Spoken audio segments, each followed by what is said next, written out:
लेकिन ऐसी क्या चीज थी आपके अंदर कि आप सही रास्ते पर चले और आज आप लाखों करोड़ों लोगों के लिए प्रेरणा बन रहे हैं? हम भी वही है कि जो आप सोचोगे वो बोलने लगोगे, जो आदत बनेगी वो कर्म बन जाएगी, जो कर्म बनेंगे वो तुम्हारा भाग्य बन जाएगा। तो आपका जो बचपन था वो बहुत ही अभाव और बहुत ही संघर्षों भरा था। हमारी माँ का बहुत रोल है हमारी लाइफ में। हमारी माँ ने हमें मुस्कुराना सिखाया। लेकिन आपकी नजर बागेश्वर धाम या गड़ा धाम क्या है? हारे के सहारे होती है लाइफ जीना, एक होता बेहतर लाइफ जीना।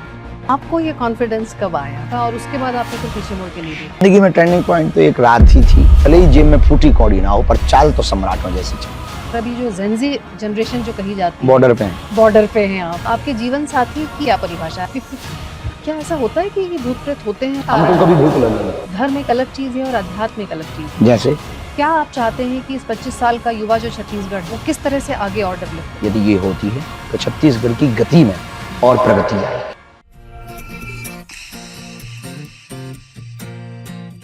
आज यूज़र्ड के पॉडकास्ट में हम एक बहुत ही ख़ास मेहमान से मिलने वाले हैं। उनके बारे में मुझे लगता है कि हम सभी जानते हैं, क्योंकि इतना कुछ उनके बारे में कहा गया है, सुना गया है और लिखा गया है। लेकिन आज के इस एपिसोड में हम उनके उन पहलुओं को छुएंगे, शायद उस पहलू को आपने किसी भी पॉडकास्ट में या किसी भी इंटरव्यू में नहीं देखा होगा। अपनी वाणी की दिव्यता और शक्ति से श्रोताओं को मोहित कर लेने वाले कथावाचक, छत्तीसगढ़ महतारी की, गरीबों की सेवा से लेकर बेसहारा बेटियों की शादी और वैदिक गुरुकुल की स्थापना करने वाले। मैं निवेदन करूं आप सबसे, गरीब का कोई नहीं होता। तुम्हारे आसपास भी ऐसा कोई होगा जिसका कोई नहीं होगा। मेरी कथा सुनकर अगर जा रहे हो, एक काम करना, आज से जिसका कोई ना होना उसके तुम बन जाना। तुम अपने आप को मेरी बेटियों अनाथ मत मानना। तुम्हारे साथ बागेश्वर नाथ है।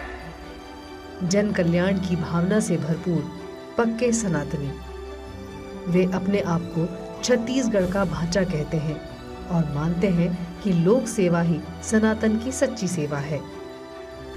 हम तो भैया छत्तीसगढ़ के भांचा हैं, भांचा।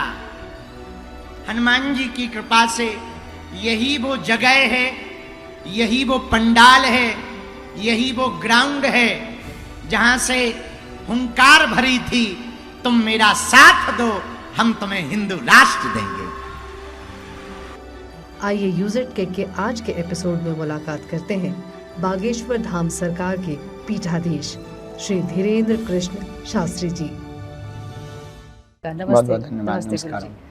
जैसा कि अभी हम बात कर रहे थे गुरुजी कि हमारे जो प्रोग्राम का नाम है अनस्क्रिप्टेड जिंदगी विद कीर्ति, यस, जिसमें हम बात करते हैं लोगों के संघर्षों की, उनके जीवन की कहानियों की, कि वो कैसे अपने जीवन से संघर्ष करके उससे उभरते हैं और लोगों के लिए प्रेरणा बनते हैं।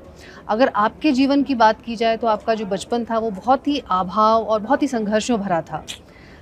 लेकिन ऐसी क्या चीज़ थी आपके अंदर कि आपको उसने राह नहीं डगमगाने दी और आप सही रास्ते पर चले और आज आप लाखों करोड़ों लोगों के लिए प्रेरणा बन रहे हैं? हमें एक तो हमारी माँ ने हमारे जीवन में बहुत भूमिका निभाई। जी हमारी माँ का बहुत रोल है हमारी लाइफ में। जी। हम उस बाल्यकाल में जब अभाव की ज़िंदगी जी रहे थे, जब हम बहुत उस ज़िंदगी को जी रहे थे कि जब बच्चे मेला जाते थे तो हम मेला नहीं जा पाते थे, जब बच्चे नए कपड़े पहनते थे तो हम एक ही कपड़े में 2 साल गुजारते थे, जब लोग तरह तरह के व्यंजन पकवान खाते थे तब हम केवल चावल खा करके रहते थे, जब लाइट और टीवी का ज़माना प्रचलन हुआ हमारे गांव में और लाइट और टीवी में जब लोग चमक धमक में शान शौकत के साथ रहते थे, तब हम अपने घर पर अंधेरे में दिया जला करके पढ़ा करते थे और वो सामने से देखते थे। तो वो जो अभाव आँखों के सामने देखते थे, उस वक्त थोड़ा मन में क्या बचपना बुद्धि है तो अंदर से हट भी आती थी, रोना भी आता था, मचलना भी आता था, जिद भी होती थी, मांग भी होती थी, अपेक्षाएं भी होती थी, याचनाएं भी होती थी, पूर्ति करने के तरीके पर विचार भी होता था। तब हमारी माँ ने हमको उस वक्त समझाया कि तुम्हें अपनी ज़िंदगी में कुछ बड़ा करना है, एक ही रास्ता है, वो है भगवान और तुम्हारी गुरु का रास्ता। वो तुम्हारी ज़िंदगी को बड़ा कर सकता है और कोई तुम्हारे जीवन को बड़ा नहीं कर सकता। और संघर्ष ही सफलता की सबसे पहली सीढ़ी है और तुम इस ज़िंदगी में संघर्ष करना स्टार्ट करो। तो हमने कहा हम कर ही रहे हैं। तो माँ ने तिलक लगाना सिखाया, माँ ने पूजा पाठ कराना सिखाया, माँ ने हमको जटाशंकर हमारे यहाँ एक क्षेत्र है वहाँ सत्यनारायण के लिए भेजा। हमने वहाँ सत्यनारायण बाजी, हमने पुरोहित कर्म सीखा, कर्म कांड सीखा, उससे फिर जीविका चलाई, उससे भोजन की व्यवस्था की। फिर इसके बाद फिर भी नहीं रुके, फिर हम चलते गए। हमारी माँ ने हमें मुस्कुराना सिखाया कि तुम हर परिस्थिति में मुस्कुराना सीखो, घर से बाहर जब भी निकलो मुस्कुराओ, भूखे रहो तब भी मुस्कुराओ। दुनिया को हमें ये नहीं बताना कि हम अभाव में हैं, बस जोश और जुनून बरकरार रखना है, अपने आप में का कॉन्फिडेंस लेवल। बुंदेली भाषा में उसने कहा कि भरोसा नहीं टूटना चाहिए चाहे जो हो जाए। तो हमने कहा ठीक है। फिर माँ ने इन शब्दों से हमें रोज तराशते किसी दार्शनिक के शब्द हमें बाद में सुनने को मिले कि जो आप सोचोगे वो बोलने लगोगे, जो आप बोलोगे वो आदत बन जाएगी, जो आदत बनेगी वो कर्म बन जाएंगे, जो कर्म बनेंगे वो तुम्हारा भाग्य बन जाएगा। तो माँ ने हमको बहुत तराशा। उस तराशने के कारण हमें लगता कि हम अपनी ज़िंदगी में कुछ कर पा रहे हैं और लोगों की मदद कर पा रहे हैं और अपनी संघर्ष भरी कहानी से अपनी ज़िंदगी को जी पा रहे हैं और लोगों को भी जीने के लिए उनको भरोसा दे पा रहे हैं, उनको बल दे पा रहे हैं, उनको सदमार्ग दे पा रहे हैं, उनको वो मार्ग दे पा रहे हैं जिस मार्ग से हम निकले हैं। हम नहीं चाहते इस देश का कोई भी गरीब उस रास्ते से जाए। हम चाहते हैं इस देश में हर व्यक्ति सफलता की बुलंदियों को चूमे, देखे, परखे और उसका आनंद ले। उसके लिए हम निरंतर प्रयत्न कर रहे हैं, रातों भर जाग कर, लोगों से संवाद करके, यात्राएं करके, पद यात्रा करके। जैसे 7 नवंबर से 16 नवंबर अभी दिल्ली से वृंदावन तक पद यात्रा है। तो हम जाना चाह रहे हैं, हम उनको बताना चाह रहे हैं कि हम वही हैं जो आप हो, हम भी वही हैं जो आप हो, हमने भी वही झंझटें झेली हैं जो आप झेल रहे हो। और तुम घबराओ मत, भगवान पर भरोसा और अपने रास्ते से विचलित ना हो तो कुछ बड़ा हो सकता है। आज जब अपने माता पिता को आप सारी सुविधाएं दे पाते हैं तो कैसा लगता है, एक बेटे के रूप में आपको कैसा महसूस होता है?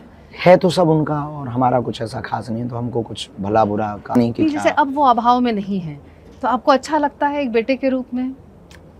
बहुत कम कर पा रहे हैं। अच्छा। और शायद ये हर बेटे की मन की ख्वाहिशें रहती होंगी कि हम माँ बाप के लिए बहुत कुछ कर पाएँ और करना ही चाहिए। तो अच्छा लगता है, प्रसन्नता होती है कि हम माँ को साड़ी देते हैं तब प्रसन्नता होती है।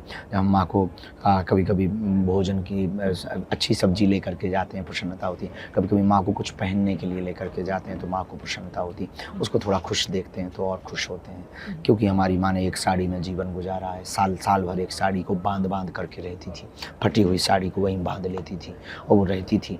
अब हम चाहते हैं कि उसके सामने साड़ी हो, इतनी तो नहीं पर इतनी हो कि कम से कम जीवन में उसके वो कमी महसूस ना हो। भगवान इतना दीजिए जा में कुटुंब समाए, मैं भी भूखा ना रहूं और कोई घर से ना भूखा जाए। जो आपके नाम का अगर बागेश्वर धाम जो है, आपका जो गढ़ा धाम है, आपकी नज़र से, दुनिया तो उसको जानती है कि क्या है, लेकिन आपकी नज़र से आप अगर देखते हैं तो बागेश्वर धाम या गढ़ा धाम क्या है, क्या महिमा है उसकी जो लोगों को देखना चाहिए? जो ऊर्जा है वो ज़िंदगी में बहुत बल देती है। वहाँ की जो ऊर्जा है वो नेगेटिव थॉट्स को शून्य कर देती है, पॉजिटिव विचारधारा को लाती है। वहाँ की जो ऊर्जा है वो करंट है। वहाँ जो है वो हनुमान जी से जुड़ने का एक रास्ता है कि एकदम दूर क्षेत्र में एक छोटे से गाँव में फिर बालाजी की जो विग्रह है वो बहुत तेज है। तो वहाँ की जो ऊर्जा है वो, चूँकि हमने वहाँ संघर्ष किया, हमारे गुरु ने वहाँ संघर्ष किया, दादाजी ने संघर्ष किया, सन्यासी बाबा ने तप किया, तो एक तो तपोभूमि हो गई है। तपोभूमि के साथ में हनुमान जी वहाँ प्रकट भी हुए हैं, तो उनका प्रभाव है ये। उसके साथ लाखों लोगों की अब आस्था का केंद्र बन गया है। तो पहले भी था, तो पहले कम लोग थे, अब लाखों लोग जुड़े। तो अब हमारी दृष्टि में एक वो हारे के सहारे है, हमारी दृष्टि में वो टूटे हुए व्यक्ति के लिए एक दर है जहाँ आप अपना मत्था टेको तो तुम्हें जीवन जीने का एक नया मुकाम मिलेगा, जीवन जीने के लिए एक रास्ता मिलेगा, एक आपको भरोसा मिलेगा, एक कॉन्फिडेंस मिलेगा कि हाँ हनुमान जी तो हैं। एक होती है लाइफ जीना, एक होता है बेहतर लाइफ जीना। ऐसे ही वहाँ से आपको पा सकते हैं कि आप जीवन जी तो रहे हैं पर क्या बेहतर जी पा रहे हैं। और बेहतर तभी जी पाएंगे जब आपको ये कॉन्फिडेंस हो कि हमारे साथ कुछ बुरा होगा तो कोई तो है, वो बालाजी। आपको ये कॉन्फिडेंस कब आया, कब आपका साक्षात्कार हुआ, या आपको ऐसा क्या लगा कि ये टर्निंग पॉइंट था मेरी लाइफ का और उसके बाद आपने फिर पीछे मुड़ के नहीं देखा? हमारी ज़िंदगी में टर्निंग पॉइंट तो एक रात ही थी, जिस रात में हमको हमारे गुरुजी ने बाहें पकड़ करके बालाजी के सामने हमें खड़ा किया था। और वो रात ही है जिसने हमारे जीवन को बदला था। और वो उसी रात के बाद में हमारे जीवन में उन्होंने सिर्फ इतना कहा था कि कहो तुम हमारे और हम तुम्हारे। और हमने भी बालाजी के सामने खड़े होकर कहा तुम हमारे और हम तुम्हारे। उसके बाद थी वो जब आपने उनके साथ साक्षात्कार किया या उनको महसूस किया, क्या कुछ अनुभव तो हुआ। वो माइक या टीवी का विषय नहीं है, तो वो तो आनंद का विषय है, निज आनंद का विषय है कि गुरु की वो जो परंपरा है तो, लेकिन था वो अभूतपूर्व था। तो गुरु होता है, गुरु तो गुरु होता है, तब तो वो गुरु होता है। क्योंकि गुरु आखिर गुरु होता है, लघु तो लघु होता है। आज के युवा को अगर आप देखें या आज के लोगों को देखें तो हनुमान जी का कौन सा ऐसा चरित्र का गुण है जो आज लोगों में आना चाहिए जिससे कि जीवन और बेहतर बन सके? बहुत हनुमान जी के सभी रास्ते के ऐसे मोटिवेशनल बातें हैं जिनको आप जीवन को बहुत अच्छा बना सकते हैं। जैसे एक बात हमको हनुमान जी की बहुत प्रिय लगती, जो हम लोगों को समझाते, हर बार समझाते, विनम्रता। इतनी उपलब्धि, चारों योग प्रताप, अष्ट सिद्धियां, 9 निधियां, उसके बावजूद भी वो हाथ जोड़कर राम जी के सामने रहते। हमें ये हनुमान जी का सबसे प्रिय कि आप कुछ भी उपलब्धि पाओ, सुख में इतराओ मत, दुख में घबराओ मत। बस ये हनुमान जी का सूत्र है। दूसरा, अभय। हनुमान जी जिस कॉन्फिडेंस के साथ रावण के सामने खड़े, वो त्रिलोक विजयी रावण, वो रावण जो नवग्रहों को अपने यहाँ पर गुलामी में अपने बंदी बना करके रखा है, वो रावण जिसकी भुजाओं में बल है, वो रावण जो विचित्र दिखने में है, 10 सिर 20 भुजाएं, वो रावण जो जब चलता है तो पृथ्वी डोलने की बातें रामायण में लिखी हुई हैं, उसके सामने इतने कॉन्फिडेंस के साथ खड़े हैं कि हम तुझे समझा रहे हैं कि तू राम जी की शरण ले ले वरना मारा जाएगा। ये से भरोसे के साथ में कार्य करने वाले हनुमान जी, इतना कॉन्फिडेंस होना चाहिए कि ये पक्का पता हो कि सामने मौत है, फिर भी ऐसे खड़े रहो कि भले ही जेब में फूटी कौड़ी ना हो पर चाल तो सम्राटों जैसी चलो। ये हनुमान जी। जैसे हनुमान जी के लिए आपने कहा, इतनी अच्छी बातें कह रहे थे, लग रहा था कि आप और बोलते जाएं, आप चुप क्यों हुए? लेकिन हनुमान जी के लिए ऐसा कहा जाता है कि जैसे ही कलयुग आता है भगवान चले जाते हैं, अगर और हम भगवानों की बात करें या रूप बदल लेते हैं, लेकिन हनुमान जी आज भी विद्यमान है। क्या कहानी है इसकी? भगवान तो कभी जाते ही नहीं है। भगवान हैं तब तो संसार है, संसार बिना परमात्मा के हो ही नहीं सकता। पर इस कलयुग के राजा हनुमान जी हैं। जब राम जी जाने लगे अयोध्या का राज आदि पूर्ण करके, हनुमान जी से कहा आप भी चलो। बोले महाराज कहाँ? बोले साकेत। हनुमान जी बोले प्रभु वहाँ पर कथा सुनने को मिलेगी। राम जी बोले वहाँ कथा की जरूरत क्या, हम ही हैं। हनुमान जी बोले फिर जाना कैंसिल है, टिकट कैंसिल करो। बोले क्यों? बोले आप वहाँ पर आप मिलेंगे, कथा नहीं मिलेगी तो क्या मतलब, हम यहाँ रहेंगे, यहाँ कथा सुनेंगे, और जब कथा जहाँ कथा होगी वहाँ आप भी तो आओगे ना। बोले बिल्कुल आएंगे। बोले यहाँ 2 बातें हो जाएंगी, प्रभु चरित्र सुनने को रसिए, इसलिए हम जाएंगे नहीं। तब राम जी ने तिलक कर दिया कि कलयुग के राजा तुम ही हो। आपका जन्म 1996 में हुआ है। yes. और अगर अभी जो जेनजी जनरेशन जो कही जाती है, बॉर्डर पे हैं आप, 97 से 2012 वाले माने जाते हैं, लेकिन आज की जो जेनजी जनरेशन है वो बहुत ही फैक्ट ड्रिवन बातें करती है, बहुत ही तर्कशील बातें करती है, बहुत ही साइंटिफिक अप्रोच रखती है। अगर उनको सनातन से जोड़ना है तो किस तरीके से उनको बताया जाए कि उनकी भाषा में उनको समझ में आए और वो सनातन एक विचारधारा है।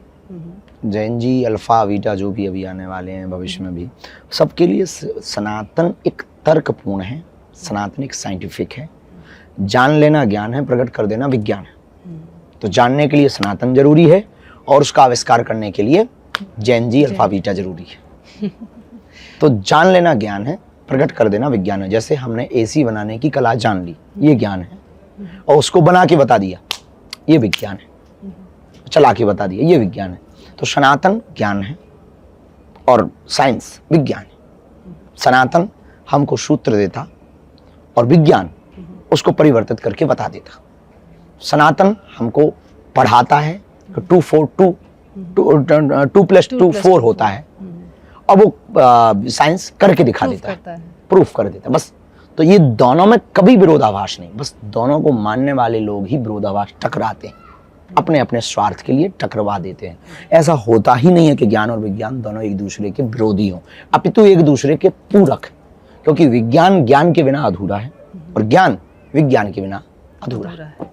तो क्यों नहीं ये ज़रूरत होती कि अगर हम भारत की शिक्षा प्रणाली की बात करें, जहाँ पर ऐसा कहा जाता है कि छोटे छोटे बच्चों को बहुत टेक्नोलॉजी है, कोडिंग डिकोडिंग तो सिखाई जाती है, लेकिन अध्यात्म उनको नहीं सिखाया जाता। ये इस देश के अभिभावकों की सबसे बड़ी गलती है, इस देश की शिक्षा परंपरा की सबसे बड़ी गलती है। इस देश में सबसे बड़ा जो प्रहार विदेशी आक्रांताओं ने किया है भारत पर, वो किया गुरुकुलमों पर।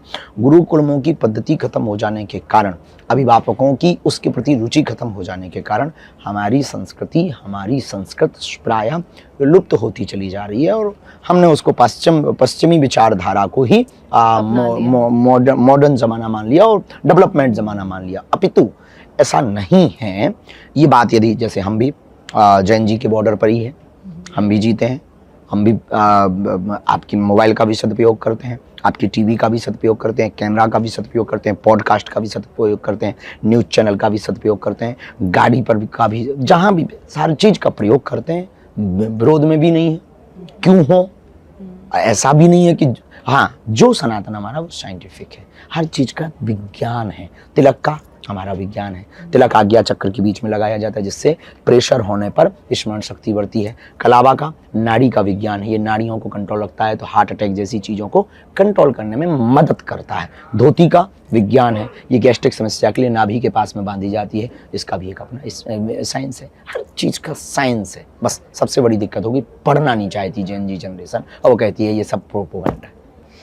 आपने कहा कि आप मोबाइल का भी इस्तेमाल करते हैं, टीवी का भी इस्तेमाल करते हैं, मतलब जेनजी आप बॉर्डर पर हैं और जेनजी की सारी लाइफ को आप एंजॉय करते हैं। इस दुनिया में अभी वर्तमान में जो है शायद ही कुछ लोग होंगे जो इन सब के प्रति आकर्षित नहीं होंगे, पर प्रायः सब लोग हाँ सदुपयोग करते हैं, दुरुपयोग नहीं करते। तो इसी कॉन्टेक्स्ट में ये है कि जैसे अभी काफ़ी सवाल आपसे पूछे जाते हैं कि आपको विवाह तो करना है, तो आपके जीवन साथी की, आइडियल जीवन साथी की क्या परिभाषा है? आप क्या चाहते हैं कि आपके जीवन साथी में ये क्वालिटीज़ होनी चाहिए? क्वालिटी के लिए तो मकान या कोई गाड़ी वाड़ी या फैक्ट्री हो तो ऐसा क्वालिटी की बात करें, हम तो संस्कार की बात करेंगे। हमें अर्धांगिनी चाहिए और जो माता पिता के प्रति समर्पित हो, हमारी परंपराओं के प्रति समर्पित हो, हमारे संस्कारों के प्रति समर्पित हो, जिनके अंदर आज की भावनाएं हों लेकिन विचार भले ही नहीं हो पर संस्कार पुराने। जैसे बागेश्वर धाम में कहा जाता है कि वहाँ पर जो लोग आते हैं, भूत प्रेत वहाँ जो लोगों के ऊपर आते हैं वो उतरते हैं, ऐसा हमने सुना है, मुझे नहीं पता कितनी सच्चाई है।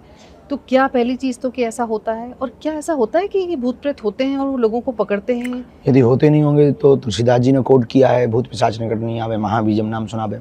और विज्ञान ने भी पैरानॉर्मल कोड किया है, तो पैरानॉर्मल के अब तो सब्जेक्ट पढ़ाए जाने लगे हैं। और खुद किस्मती से हम किसी बड़ी यूनिवर्सिटी से पैरानॉर्मल पर PhD करने वाले। अरे वाह। हाँ, तो यदि पढ़ाया जा रहे हैं, उसका सब्जेक्ट है तो होते तो हैं, कुछ तो होता है। नाम कुछ भी दे दें। आपका कोई ऐसा अनुभव है वहाँ? क्यों ऐसा, क्यों, क्या कारण? हमको कभी भूत लगे नहीं।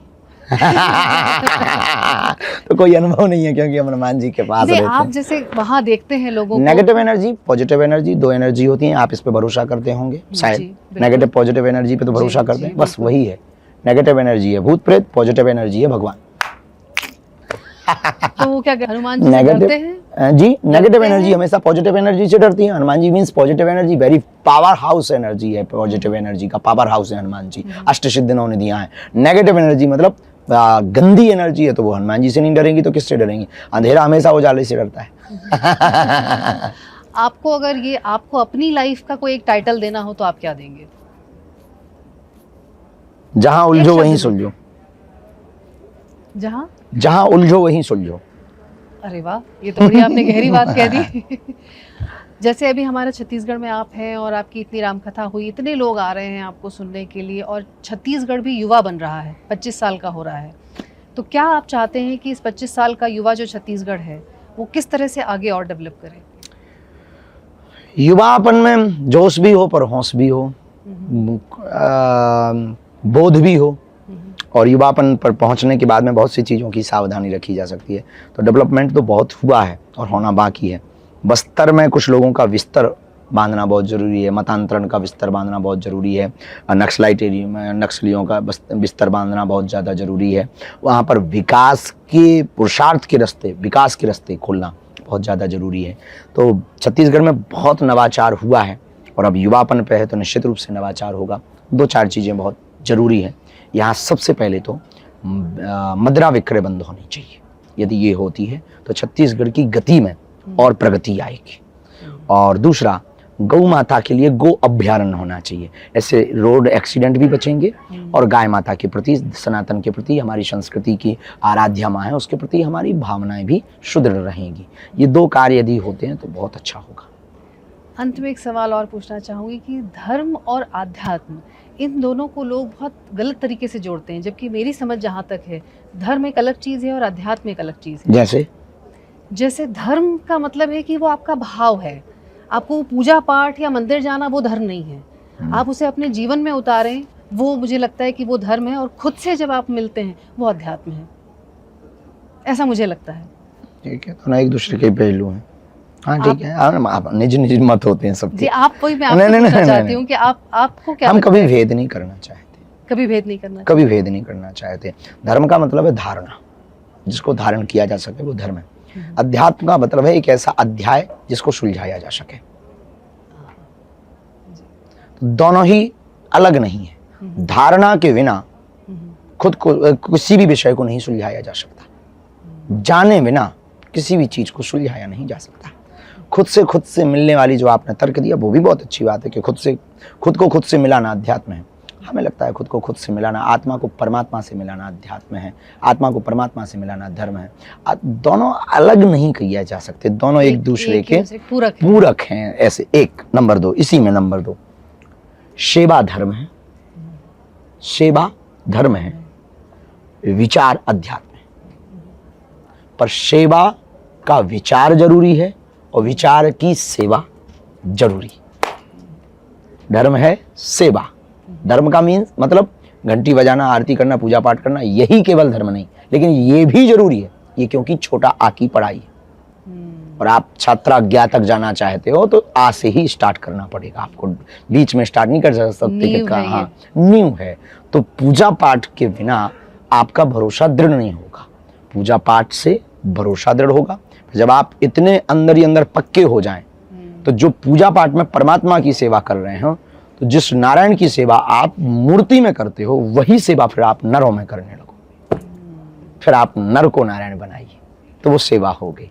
लेकिन उसके पहले विचार बहुत ज्यादा जरूरी है और विचार के लिए अध्यात्म जरूरी। अध्यात्म मतलब विचार, धर्म मतलब सेवा। जैसे सेवा की आपने बात की, तो आपकी अगर सेवा की बात की जाए तो आप गरीब बच्चों की, लड़कियों की शादी कराते हैं निःशुल्क। एक अन्नपूर्णा किचन नाम से आपने एक खोला हुआ है, आपका काम है, जहाँ पर निःशुल्क गरीबों को खाना भी दिया जाता है, भंडारा होता है। अब आप एक हॉस्पिटल भी बना रहे हैं और अभी हमें पता चला कि आप एक गुरुकुल भी शुरू करने वाले हैं। तो कैसा लगता है आपको जब आप समाज को ये सब लौटाते हैं? नहीं, ये मंदिरों लोगों के द्वारा मिला हुआ सहयोग है, उससे हम उनको लौटा देते हैं। ये कोई बहुत बड़ी बात है, बस एक रूपांतरण करते हैं।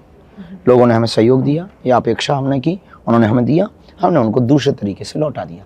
हम इस देश में एक नई सिग्नेचर लाइन बना करके जाना चाहते हैं कि मंदिर सिर्फ पूजा पाठ तक सीमित ना रहे, मंदिर सेवा में भी उतरे, मंदिर का वैश्विक स्तर भी होवे।